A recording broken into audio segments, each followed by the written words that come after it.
Good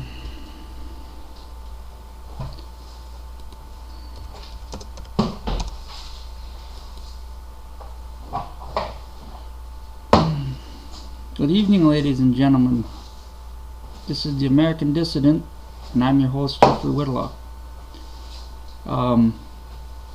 This is my first broadcast in this format, and I would like to thank Mr. Harry Wolf for having me on his network, www.truthbroadcastnetwork.com. And if you bear with me, we'll get to the nuts and the bolts of the matter. I'd like to say that I'm just a regular person like everybody else, and that I don't have any special education. I don't have a PhD or a college degree. I'm just an American that goes to work every day and punches a time clock. I try to pay my bills. I try to raise a family and be a good, productive human being. There exists in this world an organization known as the United Nations, as everybody knows, and it was created by the United States for the sole purpose of creating a world government. And for those of you that don't believe that, I have documented proof. It's 642 pages in the laws, the treaties, congressional records, policy statements, and they intend to do this, and they're destroying the United States in the process. And we will go to the documents as soon as I can bring them up here. I seem to have lost the window. Oh, here it is. And we are going to go to, well, first of all, let's go down and see what I have, because I have other documents here too.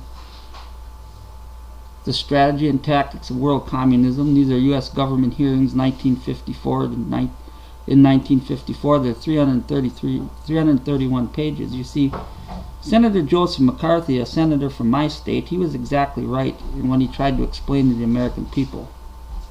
Communism penetrated our government a long time ago, and he knew this, and he tried to warn the American people, and the American people, they didn't want to listen to him. And it's documented there.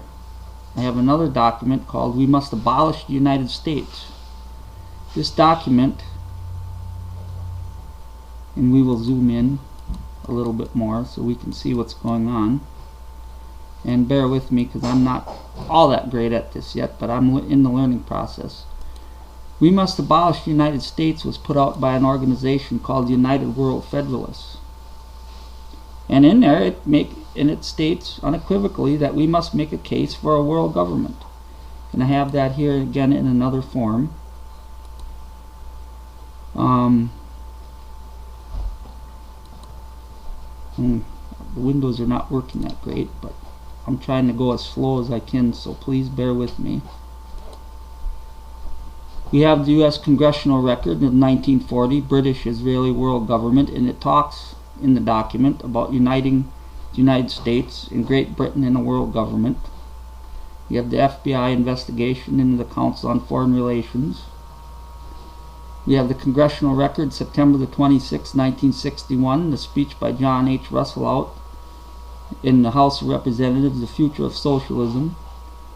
We have the Congressional Record of June the 17th, 1997, Representative Bernie Sanders of Vermont on world government. Congressional Record, Immigration, Free Trade, and World Government. We have FDR's Executive Order 6102. Franklin Roosevelt, 32nd President of the United States, was a globalist. He made the possession of gold illegal. He made the possession of your real worth our grandparents and parents' wealth illegal? Think about that for a second. A president of the United States that's supposed to preserve and protect and defend the Constitution stole the wealth of his citizens. They gave it to the Federal Reserve. They artificially deflated the price to $35 an ounce, and then the Federal Reserve System with the international banking cartels sold it on the market for its real price. Then it was $55 an ounce. They made untold billions in profits. All the while, the American people suffered. They replaced the wealth with devalued silver certificates that they were still using, but the American people, they lost an untold amount of money. I have a congressional record here. It's one page, and it's titled AIDS. Do you know that the federal government actively worked on creating a biological immunosuppressant agent back in the 1970s, and then by some strange coincidence around 1978 it was beginning to be reported in the news that people were falling sick by some strange disease? And if you click on that, you will be able to read that. And I have the Emergency Banking Act of 1933 that worked in conjunction with FDR's Executive Order 6102. I have a disarmament essay from the War College. See, disarmament, the concept of disarmament, has been taught in the war colleges of the United States. And our Joint Chiefs of Staff, the highest levels of the military, they know all about this because they went to these same colleges and they were taught these same doctrines when they were cadets. I have the Act of 1871 incorporating the U.S. government, and they nullified the Constitution. You see, the Constitution has been in effect for well over a century. You have no rights when you go into a courtroom. You're subject to equity law. You're subject to the Uniform Commercial Code. And you're their slaves. And we have, which I feel is a very important document, Emergency Power Statutes. It's Senate Report 93-549. And it states in there, in no uncertain terms, that your rights are not in effect, that the Constitution has been null and void, and that presidents and the Congress, they can operate under extraordinary extra-constitutional authority. We have the impeachment motions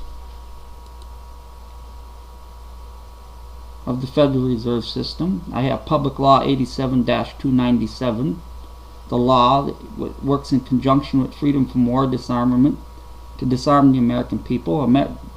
Our firearms have been confiscated on paper for well over 40 years. All it takes is a document signed by the U.S. Secretary of the Treasury, and they can confiscate firearms at will. And there's a couple other miscellaneous documents here that I'm not going to get into, but these documents are all on www.scribe.com. My ID is Silver Saber Wolf, and you can go there to Scribd and you can search these documents.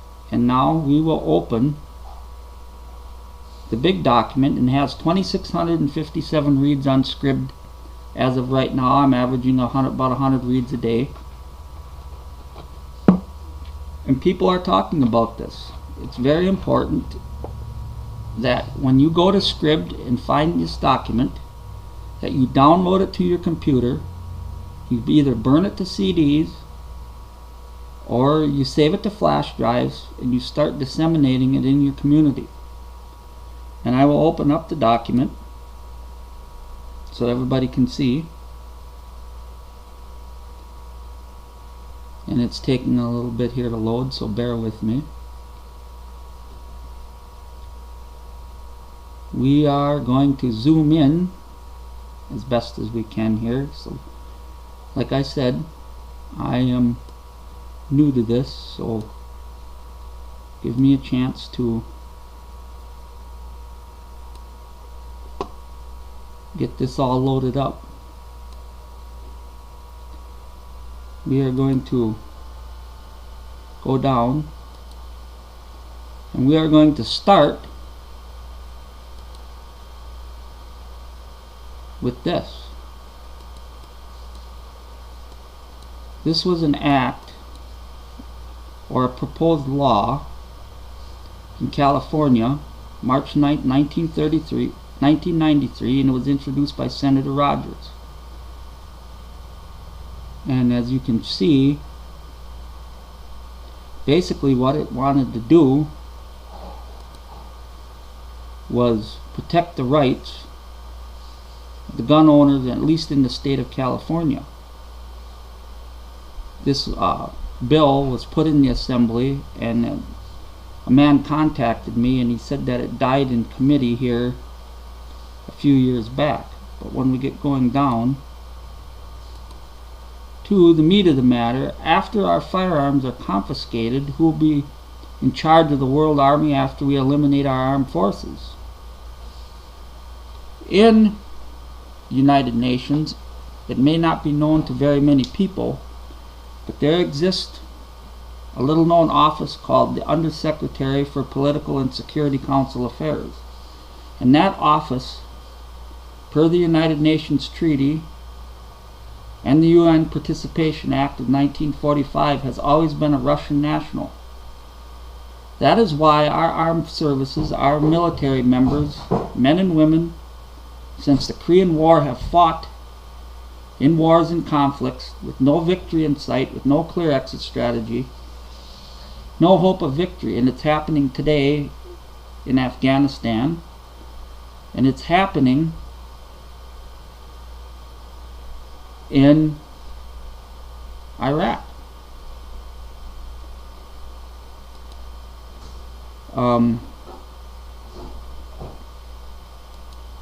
Let me see here. Looks like we're having a little bit of an issue.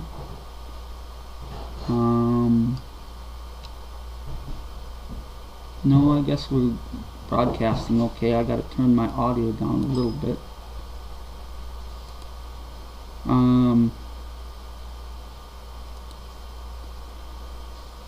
It lists the commanders of our armed services since the end of the World War II, and you can see them here quite clearly.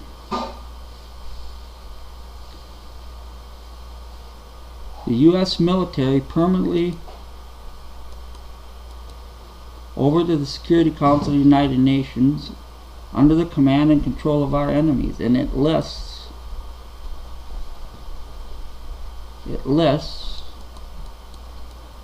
those men that commanded our armed services since the end of World War II.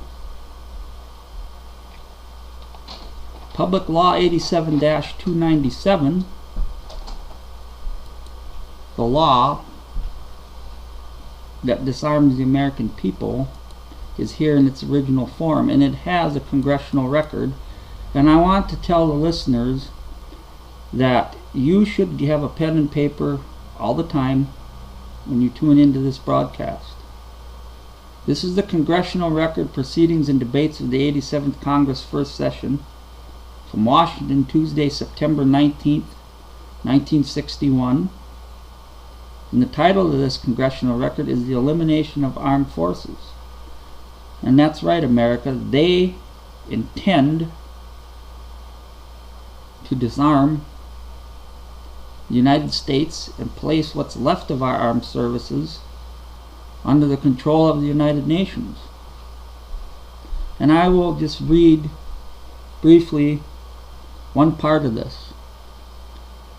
Mr. Key, Mr. Chairman, if we strike out the word elimination in line 12, the definition will read, the term disarmament includes the control, reduction, limitation, inspection, verification, or identification of armed forces and armaments of all kinds.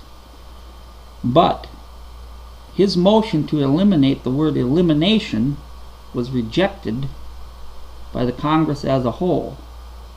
Again, this is Congressional Record, Proceedings and Debates of the 87th Congress, First Session, Washington, Tuesday, September 19th of 1961. And here we have,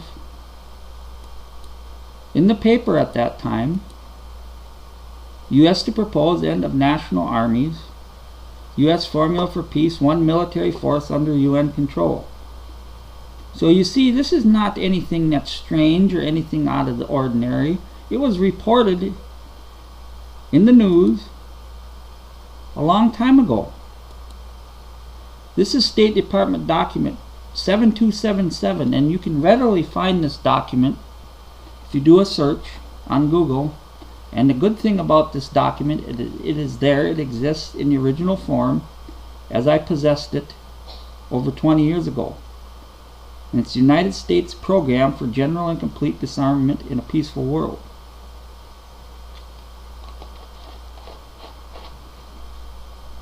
And we shall go down again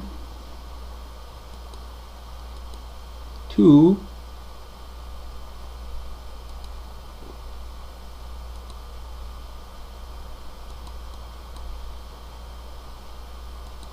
the disarmament stages. The program provides for progressive disarmament steps to take place in 3 stages and for the simultaneous strengthening of international institutions. And that's the United Nations, ladies and gentlemen. That is what they plan on doing. U.S. 3-stage disarmament plan. The New World Order.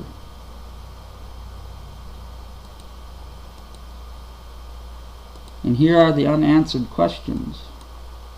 If the President of the United States was never given the power to destroy the United States Constitution, then how can he be allowed to sign away our armed forces in accord with Public Law 87-297? If the Second Amendment is unalienable and unrepealable, then how can a general and complete disarmament program be effected in accord with Public Law 87-297? There's a most revealing clip from Dmitry Z. Manulisky of the Lenin School of Political Warfare in Moscow, and he had this to say: "War to the hilt between communism and capitalism is inevitable. Today, of course, we are not strong enough to attack. Our time will come in 20 to 30 years. To win, we shall need the element of surprise. The bourgeoisie will have to be put asleep." And that's exactly what's happening today, ladies and gentlemen. The American people are asleep. They are oblivious to what's going on around them. And we are in grave danger of losing our rights. And here we have the letter from Senator Don Rogers. And this document that I uploaded is very, very large. It's a giant document. And here it shows you, I've shown you how to research. You want to know why public officials are voting to take away your firearms? You can go down and you can see Volume 9. And you go to Title 2, Formulations and Intercourse, to Title 25, Indians, and you will find Public Law 87-297 in the Federal Code Book. And it was signed in 1961 by President John Fitzgerald Kennedy, and every president since has worked to enact its provisions. And if you turn to page 555, you will find the definition of what the government means by disarmament. The disarmament calls for the elimination of our armed forces. It also calls for the elimination of weapons of all kinds, and that includes your deer rifle, ladies and gentlemen. They are set to eliminate your guns. And if you turn to page 557, the elimination of armed forces, that your armed forces are being eliminated from national control. which in turn wipes out our sovereignty as a nation. In 2 stages we shall have no more army, no more navy, and no more air force. In the 3rd stage we shall have a zero military. Before stage 1 closes, all citizen-owned guns will be banned.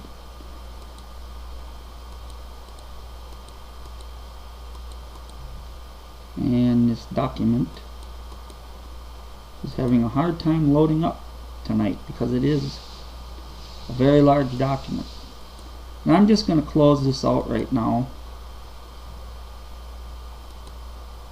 And I'm going to go back to me. As I said, you can find this document on Scribd, www.scribd.com, and my ID is Silver Saber Wolf. And my goal eventually is to get these documents in the hands of millions of Americans. And that takes the efforts of everybody here, everybody on truthbroadcastnetwork.com. It takes the efforts of men and women all over the United States. I have spread the word to Facebook, and there's another site that I'm on. It's called www.worldtruth.org. There's many good people there. I encourage everybody who's interested to join the site, and there's plenty of information there. What I would like everybody to do is download these and burn them to CD-ROMs or save into flash drives, and be active in your community and share these documents. Because, excuse me, it's very important that this information be disseminated in your local communities. Don't be afraid, because the biggest weapon that these people use is fear. You have to be active in your community. You have to be active on the internet. You have to be active wherever you can to ensure that the truth gets out, because that's what this broadcast is about. This broadcast is about truth. The United States is in grave danger. Not just the United States, the whole world is in grave danger. If you see what's going on with the protests in Greece, the protests in Italy, and what's happening in Spain right now. As a matter of fact, I turned on the television set today for the first time and watched something, and I haven't watched television in a while, but the unemployment rate in Spain right now is 25%. They are teetering on the verge of collapse, and that is what is happening in all the industrialized nations in Europe right now. They are collapsing. Slowly but surely, they're collapsing the economies. And there's talk that, well, the goal is to destroy the European Union, and I believe that's the opposite. They're not going to destroy the European Union. That is one piece in the puzzle to bring their world government about. What they will do is that they will, I believe that this collapse is going on so they can force one of the last holdouts, which is England, give up the British pound and to accept the euro. And once they accept the euro, their power will be complete there. And they have to create the North American Union here in the United States, and they have to collapse the economy here, which they will do. And they will force what is called the AMERO on the Canadian people, the American people, and the Mexican people. And after that, they will create a world currency that will be forced upon everybody in the world. So, with that in mind, I'm going to go down as far as I can to see what else I can find in these documents. And they are having tonight, unfortunately, a hard time loading. They're not loading very fast for me.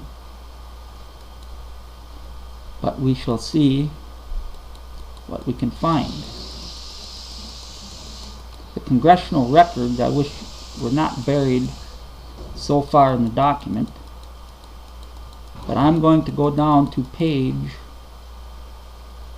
I believe, if it will load quick for me.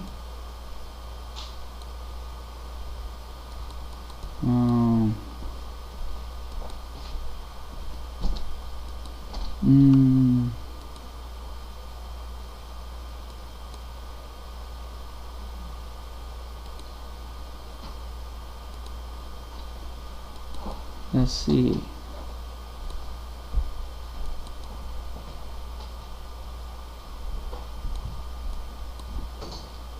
Going down the document.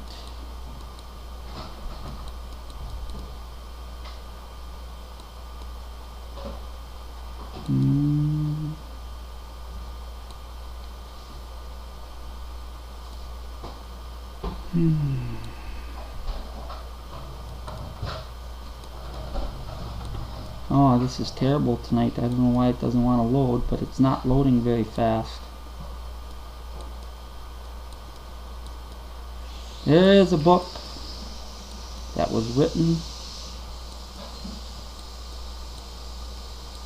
This is page 43 of the document, of the treason documents. And it was written by H.G. Wells, and the title of the book is called The New World Order. And in the foreword of the book, it says what will happen in Europe and in the whole world when the process of war is ended. There will be an evolution of evolutions. You see, H.G. Wells, he was a socialist, and he wrote the book entitled The New World Order, and the contents of the book is the end of an age, open conference, disrupted forces, chess war, unsated youth, socialism unavoidable, federation, the new type of revolution, politics for the sane man, declaration of the rights of man, international politics and world order into being. And what is very, I find, real revealing in this is that he talks about the new type of revolution. And all of those of you out there that support Ron Paul, what is Ron Paul's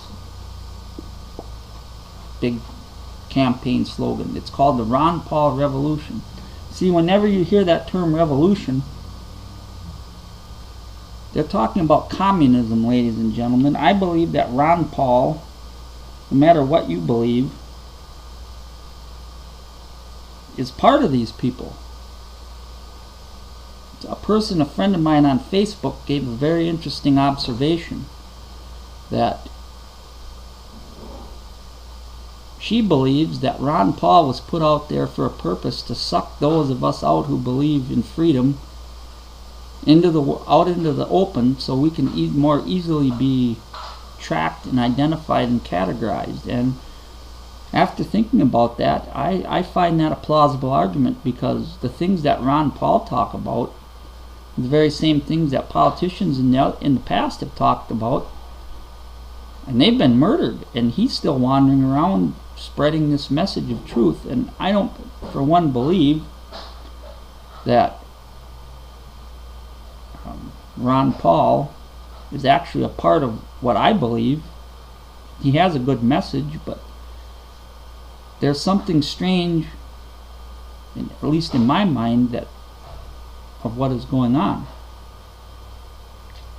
And I will, just to prove to you that this document exists, I'm going to switch the screen and I'm going to show you. We're going to go up, and the document there is indeed entitled The New World Order, and it was written by H.G. Wells. And this is a book, and I believe it's 91 pages, and it's part of the treason documents that I uploaded to Scribd. And it's a very fascinating book, and it's there in its complete form, its complete original form, not reprinted, and it's there for everybody to read and to find. And we will scroll down more, and we will go through past the book written by H.G. Wells, The New World Order,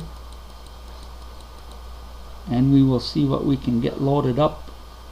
Again, as I said, this document is loading slow. It's a giant book. It's a giant document, and we are going to get to as far as we can.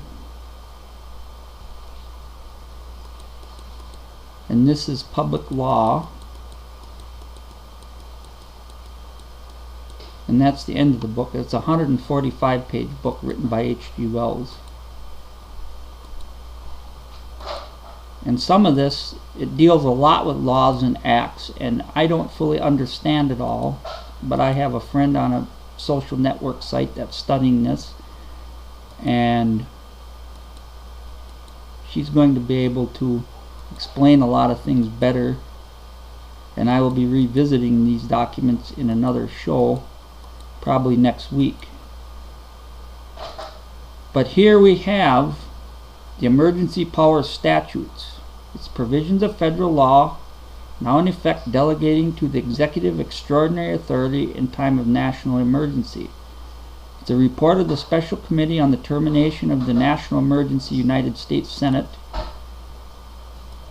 And this is from November 19th, 1973. And this is part of your research. If you don't believe that it exists, go to the library and get it. Again, it's Emergency Powers Statutes, provisions of federal law now in effect delegating to the executive extraordinary authority in time of national emergency.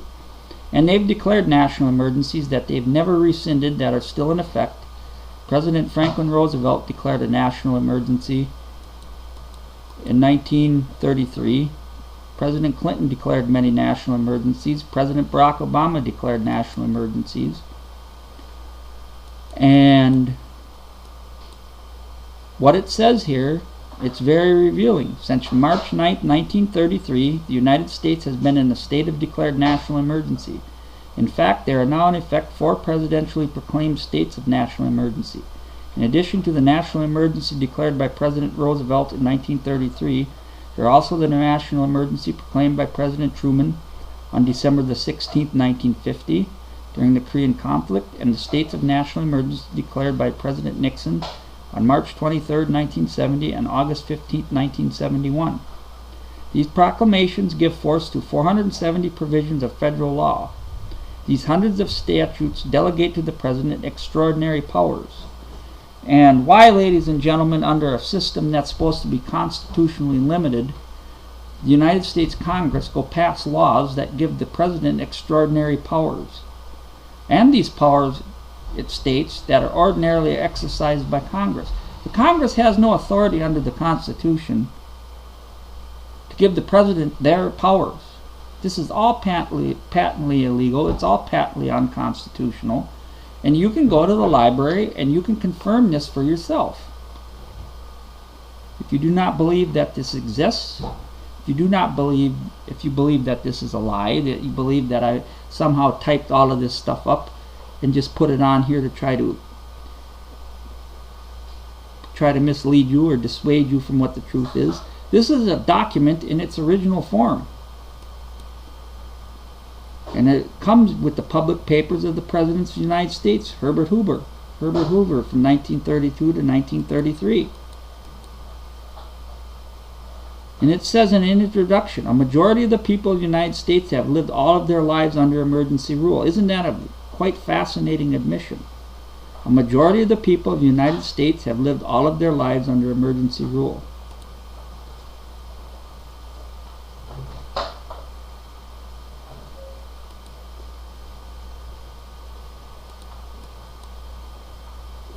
And it goes on, and it has the Constitution of the United States.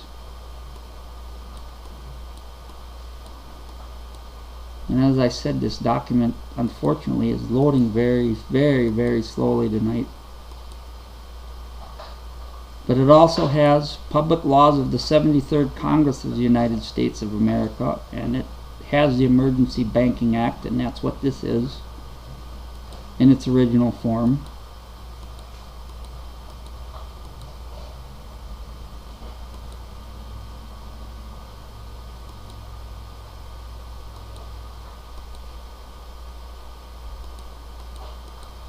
It has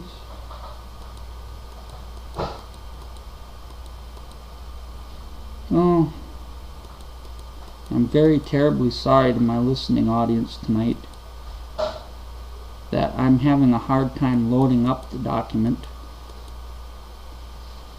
Probably this time of night when there's a lot of users on Scribd, and I apologize for that.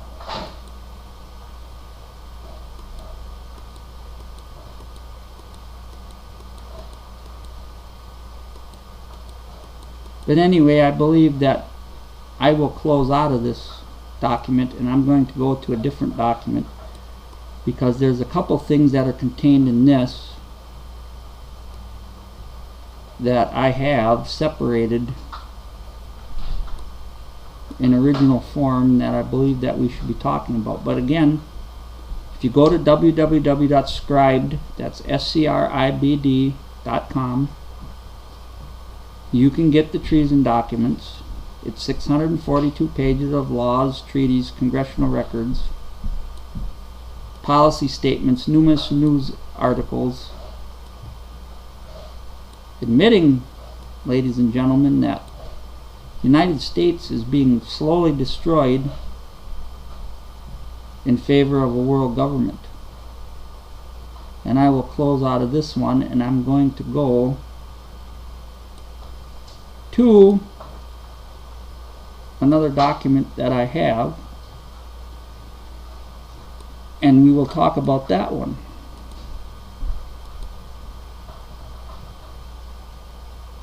And it's loading slowly.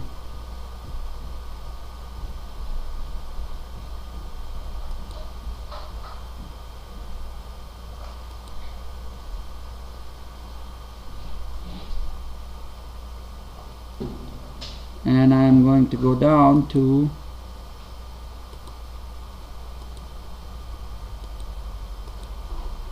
let me see. I might have to go to my shelf because no, here it is. If you don't believe a conspiracy exists, apparently somebody in the United States Congress believed one to exist, and I feel that he was more qualified than most of us to decide what a conspiracy is. This comes from the Congressional Record, Proceedings and Debates of the 83rd Congress, Second Session. It's a document that's in original form that's been uploaded by me to Scribd. And I'm going to switch to that so everybody can see it. And it is here. The Congressional Record, Proceedings and Debates of the 83rd Congress, Second Session. And it is called The Great Conspiracy to Destroy the United States. And it's a speech by the Honorable Usher L. Burdick of North Dakota in the House of Representatives, Wednesday, April 28th, 1954. And in this document, there's a couple telling things. It's a 4-page document, and it's important that everybody obtains this one in addition to the treason documents. Have you seen again? The world press was not the object of this scheme at all. The real purpose was to build a world government controlled by the communists and their dupes in the United States. See, he knew who the enemy was. The communists and their dupes in the United States, and they still have dupes in the United States. The people that join the Democratic Party who support Barack Obama, and those of you who vote Democrat every election cycle, believe that there's nothing wrong with our country, are the dupes that he's referring to. You, America, are the dupes. You're being duped. You're being suckered and you're being had. And it's in the Congressional Record, and as it was written and told by Honorable Usher L. Burdick in 1954, and he knew what he was talking about.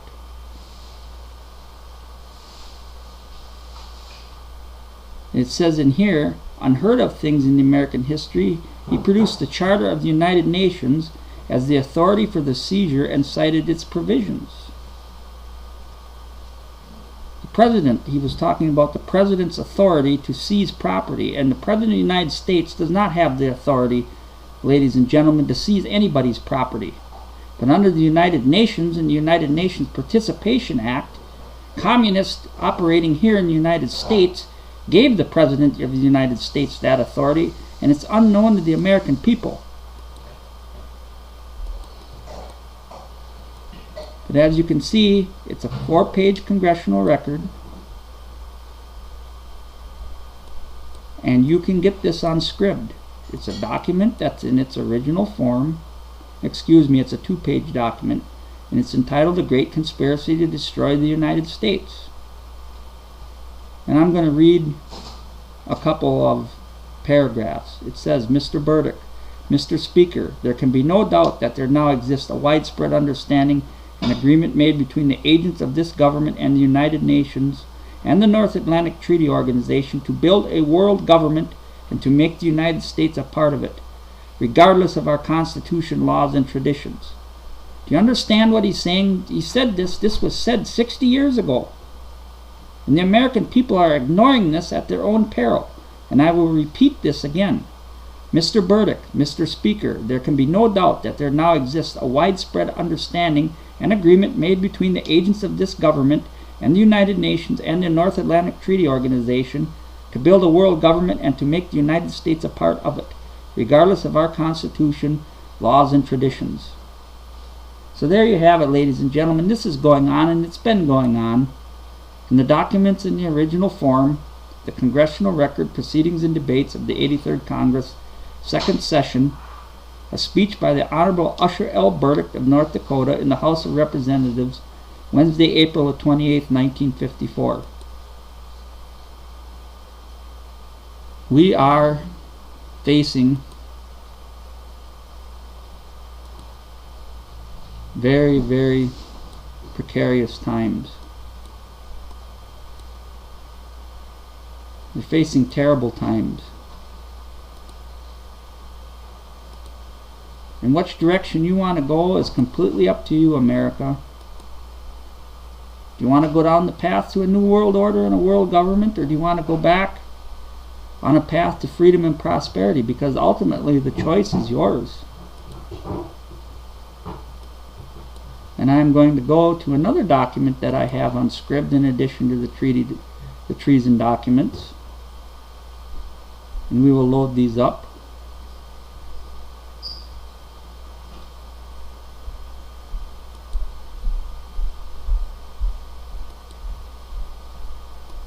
If you give me a second.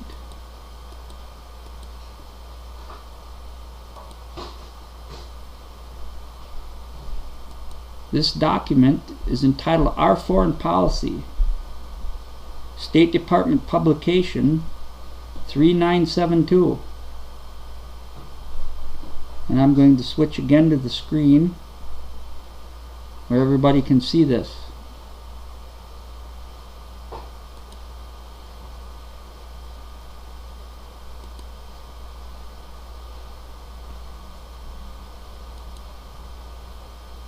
And we are going to go down. And this document was written by President of the United States, the 33rd President of the United States, Harry S. Truman, and it was promoted by him throughout his administration. It's entitled Our Foreign Policy, State Department Publication 3972. And it is General Foreign Policy Series 26, released September 1950, Division of Publications, Office of Public Affairs. And starting out, he admits in his own words that, quote, there is no longer any real distinction between domestic and foreign affairs. You see, through the United Nations, they eliminated all of those concepts. And what he has here, it says, what does it mean to build an international community? And I want you to focus in on that phrase, international community, because what politician do you hear today that when they're speaking of foreign policy does not use that phrase, international community? Because the traitors that are running our government today are following what's in this document. They are following State Department Publication 3972, written by Harry Truman in 1950, and they are working to enact everything that he wrote about in this document. And as we scroll down to the pages that I want to get to, if it doesn't freeze up on me, unfortunately it looks like it has. Nope, there it goes. I want to find something that's very telling in this document. And unfortunately, my computer is not being cooperative with me tonight. But we will find what I'm looking for here.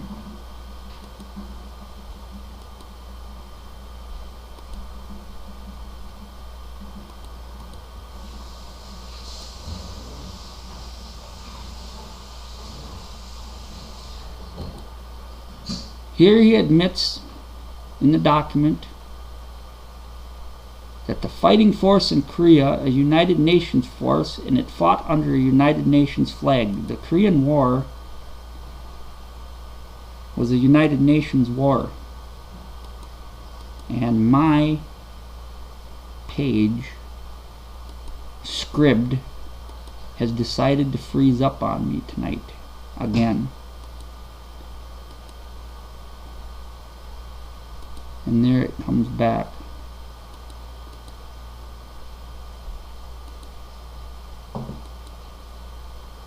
And sorry again, ladies and gentlemen, for the delays. I'm having a little bit difficulty here tonight, and I wish I didn't. But I'm going to keep going here, and hopefully this thing is going to work for me. But what I want to say is that the State Department publication 3972 is the plan that's laid out by Harry S. Truman, the 33rd President of the United States, to build that international community and to build the New World Order. And that's exactly what he's doing. And that's exactly what he did. Excuse me. That's exactly the policy that's followed by the State Department to this very day. For you see, I'm going to close out of this and say that State Department publication 3972 is being followed today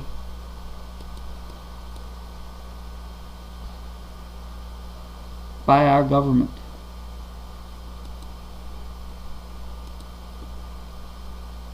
We shall go back to Scribd and I will try to get this to work a little bit better, and we will go to another document.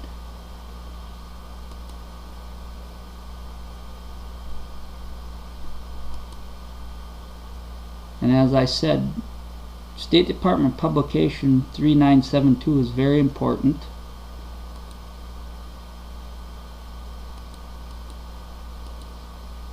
And we're going to go to Freedom from War disarmament document. It's State Department publication 7277. State Department publication 7277 lays out the program to disarm the United States of America and to disarm all the nations of the world, and they intend to strengthen what they call the UN Army. And this is Department of State publication 7277, Disarmament Series 5, and I will zoom into that for you. Disarmament Series 5, released September 1961, Office of Public Services, Bureau of Public Affairs. And we will scroll down, and what it says first there must be immediate disarmament action. A strenuous and uninterrupted effort must be made toward the goal of general and complete disarmament. At the same time, it is important that specific measures be put into effect as soon as possible. Second, all disarmament obligations must be subject to effective international controls, and that international control is the United Nations. And it lays out the goals, the disarmament goal and objectives. The overall goal of the United States is a free, secure, and peaceful world of independent states adhering to common standards of justice and international conduct, and subjecting the use of force to the rule of law, whatever that means, because a world which has achieved general and complete disarmament under an effective international control. That international control is the United Nations. They intend to give the control of our armed services to the United Nations, and they actually have done this, because as I stated previously, our armed forces have always been commanded since the end of World War II by a Russian. That is why our armed services fight wars with no hope of victory in sight, no clear exit strategies, no effective means of victory. They are weakening our military forces. They're demoralizing our military forces.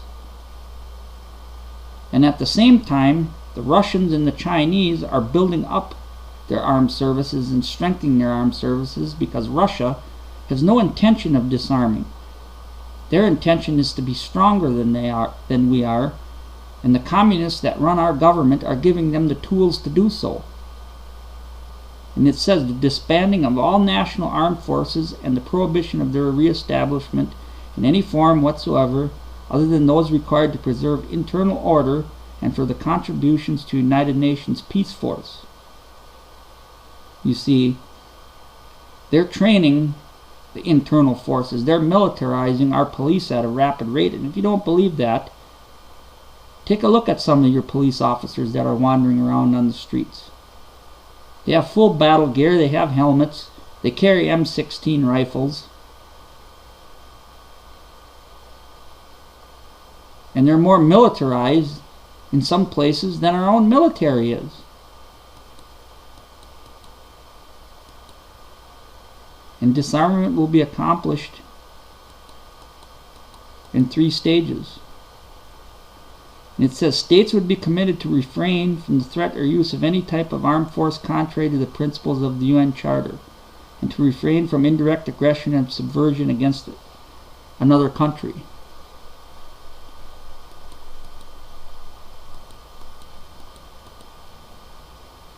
And it has the Declaration of Disarmament, which it gives to the nations of the world. And these documents are real documents, ladies and gentlemen. These are not fabrications. I didn't get on the computer and type these up myself. These documents exist in original form, and you can request them at your library. Again, it's Department of State Publication 7277, Disarmament Series 5, released September 1961, Office of Public Services, Bureau of Public Affairs. And you can go to your librarian and you can request these documents. And the cover of it is Freedom from War, the United States Program for General and Complete Disarmament in a Peaceful World.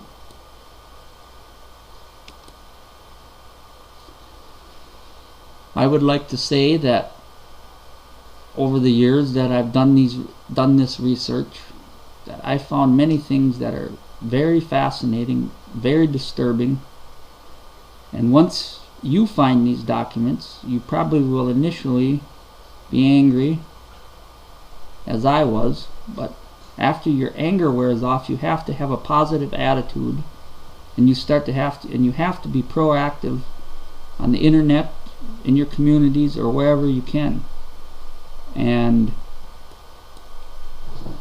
I ask that people download these documents. I ask that people burn these documents to CDs, because you never know when they'll try to remove these links from the internet, because once they remove them from the internet, people being the way they are today will never take the time to look. So please download all these documents that I have on Scribd. It's www.scribd.com, and you can search my ID there. It's Silver Saber Wolf in one word.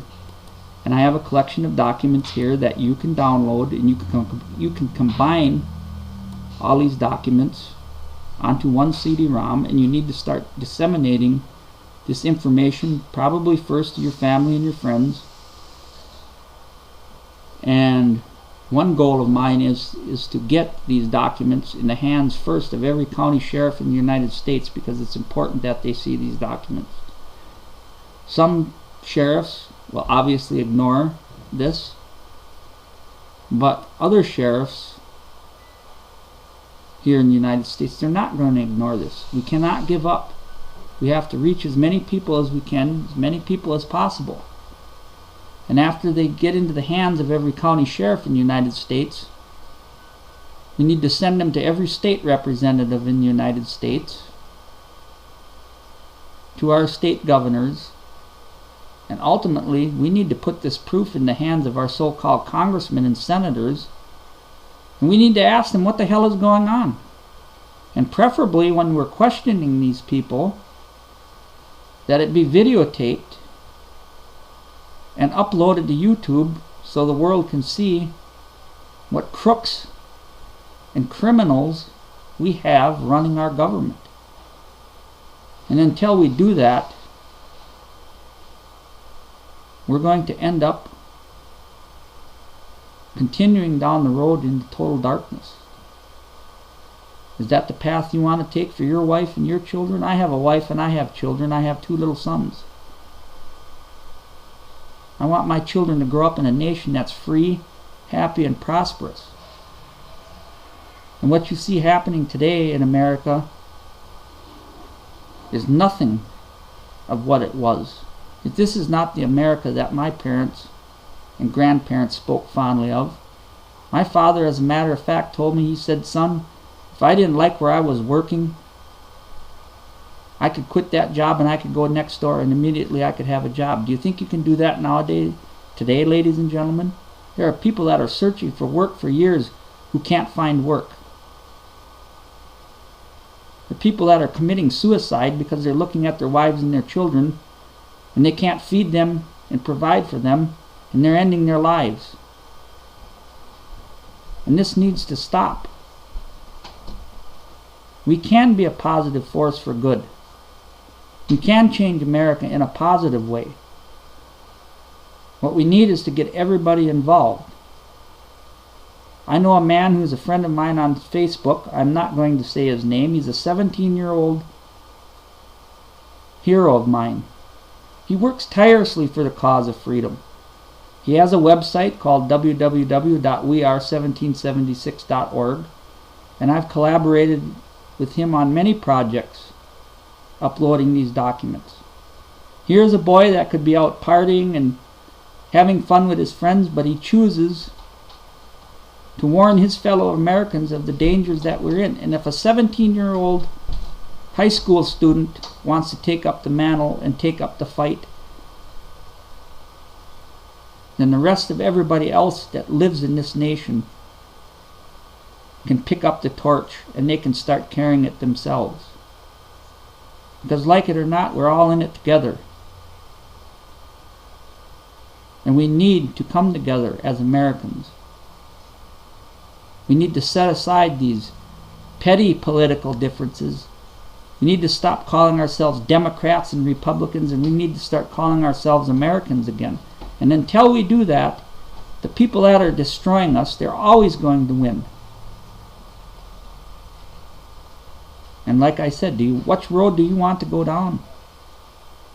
To paraphrase Winston Churchill, he said, "Imagine a boot stepping on your face forever." And that's exactly what's going to happen here in America if we continue to ignore the real issues that face us. They are actively destroying your home. And when that home is gone, where are you going to go? Are you going to move to Cuba, Canada, South Africa, Australia, Bangladesh? When the United States goes down, the world is going to go down, and we will go down into a darkness that makes the reign of terror in the Middle Ages look like a child's Catholic baptism. So you have your choice which path you want to take. Either you're going to choose freedom or you're going to choose slavery. The choice is yours. And I would like to thank everybody who took the time to listen for this hour. And thank you. God bless you, and God bless America.